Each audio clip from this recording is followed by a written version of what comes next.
Hi all, welcome to Sumaha's vlogs. పెనం చూడండి, cast iron దిది పెనము. మా ఇంట్లో దోశలు వేయడానికి నాన్ స్టిక్ పెనం వాడము. దోశలకే కాదు, ఏ దానికి మేము నాన్ స్టిక్ పెనం వాడము. ఇది వచ్చేసి సీజనింగ్ పార్ట్. ఆనియన్ తీసుకొని నీట్గా అప్లై చేస్తే నాన్ స్టిక్ పెనం లాగా అయిపోతుంది. నాన్ స్టిక్లో టెఫ్లాన్ కోటింగ్ అవి ఇవి అన్నీ ఉంటాయి కదండి. ఈ ఐరన్ యూజ్ చేయడం స్టార్టింగ్లో కొద్దిగా మాత్రం ఆయిల్ పడుతుంది, తర్వాత ఆయిల్ అవసరం లేకుండా అదే నాన్ స్టిక్ పెనం అయిపోతుంది.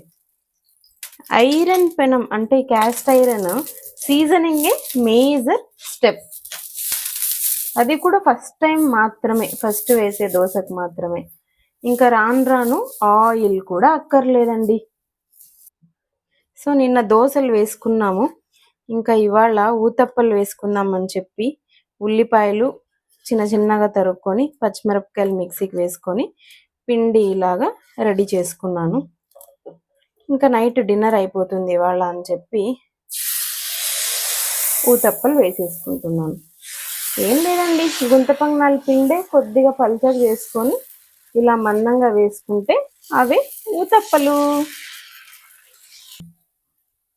ఫస్ట్ దానికి మాత్రమే ఈ మాత్రం ఆయిల్, నెక్స్ట్ దాంట్లోకి అస్సలు అక్కర్లేదు. ఇది చూసారా, చలాకు స్టెయిన్లెస్ స్టీల్ది, ఐరన్ది కాదు. చాలా బాగుంటుంది, చాలా గ్రిప్ అండి. ఏదైనా ఫ్రై చేయడానికి కూడా చాలా సులభంగా ఉంటుంది. మేము ఎప్పుడు మ్యాక్సిమం మేము చిన్నప్పటి నుంచి దీన్నే వాడతారు మా ఇంట్లో చలాకీగా.